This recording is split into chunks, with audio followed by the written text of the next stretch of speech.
15 years, the Green Building Council has been doing an awesome job uniting the built environment industry behind the need for change, championing a collaborative approach to making our buildings more sustainable.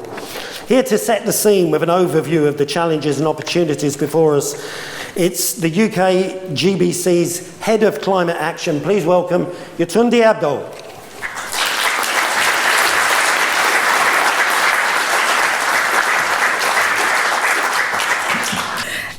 But it's great to be in person again, not online, and to be in a room with people, as well as to be speaking to everybody online as well. So, as Martin said, my name is Yetunde Abdul. I'm Head of Climate Action at the UK GBC.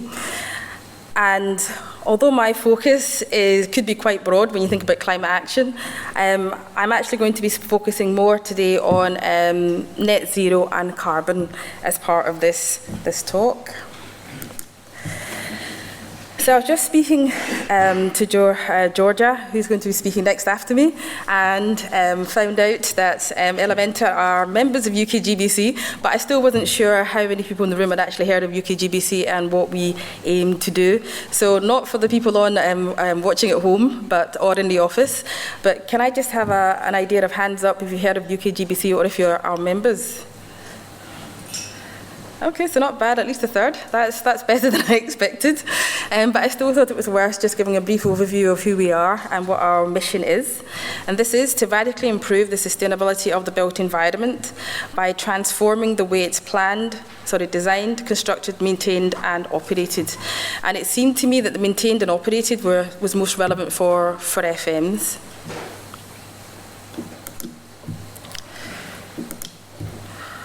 So thinking about that whole, really trying to span the whole life cycle of the built environment, as you can imagine, we work with a whole range of different stakeholders and groups, developers, owners, occupiers, contractors, etc., etc. Now, over the last 18 months, that has just grown and grown and grown, and we are now 600 members plus, and that continues to grow. So when I talk about figures like 400 members, about 18 months ago to 600, there is a lot of focus out there around about sustainability, which is great, and a lot of organisations that really want to demonstrate in a science-based way that they are making a change. So there is a lot happening in this space, and we're really excited to be to be supporting all of these organisations. So with the built environment, all of those organisations, core to UK GBC's collaboration, working with a whole range of organisations to really focus on driving forward that common mission. But as part of that as well, advocating for change, with the government, progressive policy standards. We have a policy team that just focuses on nothing but that. That is a large part of what we do and has been part of the history and culture of UK GBC. But then also driving ambitious commitments, stronger standards, really looking at that commitment side of things to make a change. That's all great, but where there is a gap, especially trying to support the enablement of that change through developing guidance is a big part of what we do, as well as showcasing solutions and stimulating innovation. All fantastic, but if there's no inspiration, what's the point really? And how do we keep that energy going, since inspiration is quite a large part of what we do as well. So as I mentioned, energy carbon, my focus specifically at the moment is net zero and advancing net zero, so I was going to be a bit biased towards this. Obviously there are areas under climate action you could talk about biodiversity, net gain, social value. There's a whole section on social value, so I thought I wouldn't cover that today, as well as the circular economy as well, but focusing on net zero. Here, I just thought it'd be good to give you some examples to put into context the previous slide. Guidance through the framework definition, which is all about setting that pathway to net zero. The climate commitment platform as well, driving higher standards there. And a whole range of case studies on the website, as well as a whole range of other organisations that we work with to advance net zero. So a lot happening in the space. If you're not aware, please go on the website and have a look. But this is all about the challenges and the opportunities. And unless you were asleep last year, you would have heard of COP26, and also in some way have been involved or perhaps seen online some of the talks, events, etc. Or maybe you were even in Glasgow. and this claim of making 2021 the most impactful year for climate change. I don't know if it was, but I think from my personal perspective, it seemed to be a great platform to remind us all of what we're trying to do in terms of net zero, and to push again for that change. But for us at UKGBC, it was an opportunity for us to launch the Net Zero Whole Life Carbon Roadmap. And the roadmap is basically a repository of information and technical information as well. And the aim was to develop a roadmap of actions and secure the support of relevant market actors to deliver decarbonisation of the total impact whole life cycle of the built environment in the UK. So that's a lot of words. Basically, it was all about creating a database of information, working with a whole range of stakeholders to do that, to enable us to first of all have that information in terms of where we are at the moment in the UK in terms of whole life carbon across the board, and then to support the target setting in a way to get us to the 2030 targets and the 2050 targets as well. And there isn't anything else that exists at the moment that is as accurate as the Whole Life Carbon Roadmap, and it's there as a free resource for industry and anybody to access and use to support in setting goals, and then to check progress against those goals to ensure we are actually getting to these net zero carbon targets.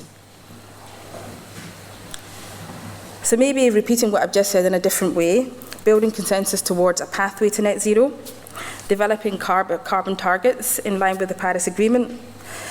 Very importantly though, helping to set out the actions and processes to achieve those targets. That's where we are now. And then enabling consistent sector-based action plans as well. So I've been on and off, before I was working with the UKGBC, I've been working with FMs and hearing a lot about feeling that you're always at the end of the process. You have the design of the building, you have all of these great ideas in terms of architecture, in terms of the way that the landscaping is laid out, and then you then have to manage it and make it work. Then there are all the changes, all the problems that you face, etc., etc. So really here, it's about trying to connect all of those gaps to ensure there's a smooth operating process, and by the time that you get the building, that you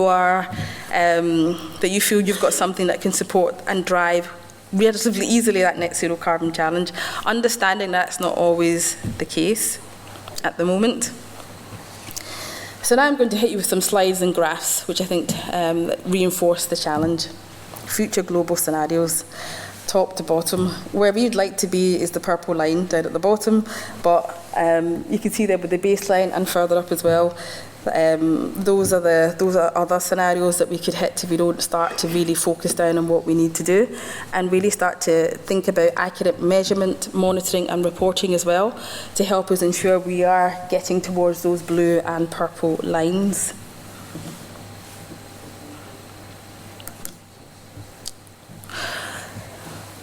Some of the detail within the Whole Life Carbon Roadmap, looking at trajectories for the UK.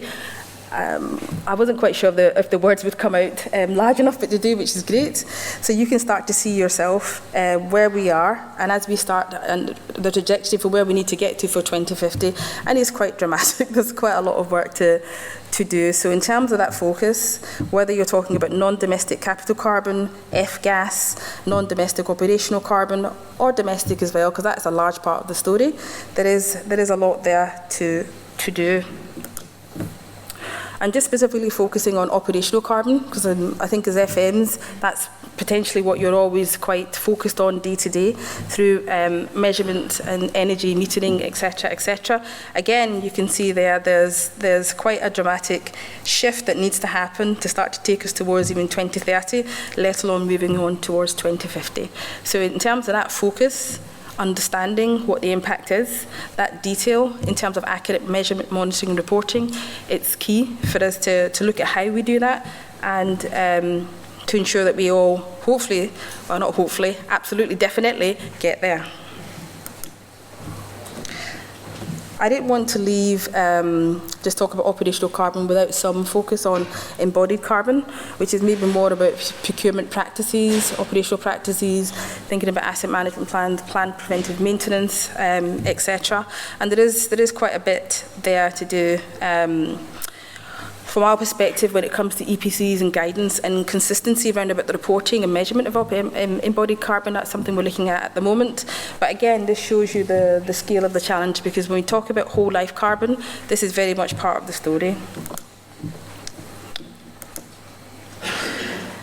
So we're not talking about construction here, but what I wanted just to highlight with this slide was is this idea around of whole life carbon, that although we look at construction, we look at operational energy, there are all these other aspects as well that we need to be considered when we're thinking about advancing net zero and getting to those net zero targets, which the whole life carbon roadmap focuses on. So a whole range of challenges there, but maybe we can start to look at some of the opportunities. I mentioned advocacy as part of what UKGBC does, and as part of that, within the whole life carbon roadmap, working to drive change with the government is a large part of what we do.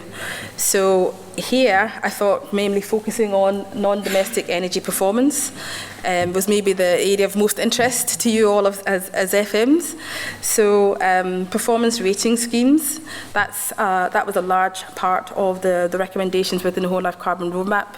I'm sure many of you have heard of the neighbour schemes. There's obviously BREEAM in use, etc., etc. But more accurate measurement and reporting, I know I'm repeating myself now, is going to be key, and looking at ways that are dynamic to support you on all that is what we are focused on. In-use energy disclosure. I remember when DEX came out back in the day. I was a massive fan of DEX myself, but I don't know if, I think I was in the minority. So more and more, anything that I can get out that information, first of all, in terms of sharing, showcasing, inspiring, supporting, is really important. But then also, if it's also washing our dirty laundry in public, so to speak, to help drive change, then if that's what's needed, that's what needed to get us to that 2050 target. You're probably all also aware of the MEES regulations as well, and that's potentially quite worrying for a number of you. But again, if we don't have these minimum standards for existing or new buildings, then how are we going to drive that change as well? So just some of the policy recommendations coming out the whole life carbon roadmap, but also hopefully as well the opportunities as well. So stakeholder action plans. I think one of those last bullet points around about the whole life carbon roadmap was all about working to put in plans to support change.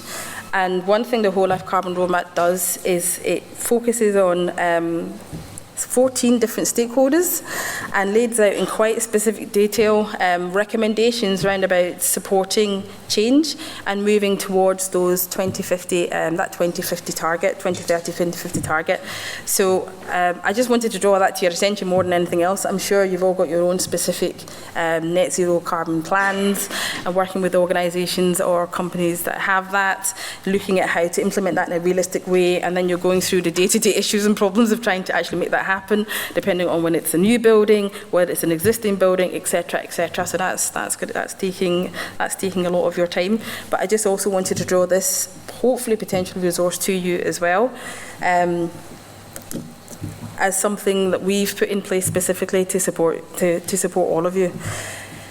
So, as I say, this document is, I think it's something like 20 pages long. So I've only extracted a section of it specifically for facilities managers and maintenance.